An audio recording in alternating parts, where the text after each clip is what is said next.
okay dito kasi lahat ng wiring nakahinang, tsaka pulido yung naka-tape din yung mga wiring niya para iwas din sa sige, may init, ganun. Ayos Paps, mga wiring at tsaka yung hinang, okay. Pulido yung install. Crazy. This is crazy.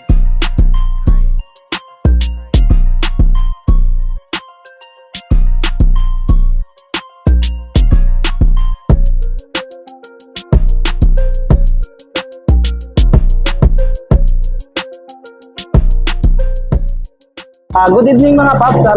Dito tayo ngayon sa Paps Payson Marikina branch. So, nandito yung customer, Honda Click version 2, nag-abil sa atin ng package. Yung inabil sa atin sir na package is tie switch,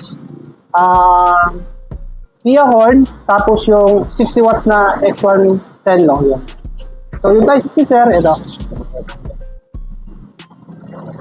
So yung function nito is ito yung backlight. So yung blue yung backlight na napili ni sir. Tapos, mini driving low beam, high beam yan. White saka yellow. Low beam niya white. Tapos, stock horn, ito yung selector. Tapos, loud horn, hazard, meron din siyang passing. Headlight, stop.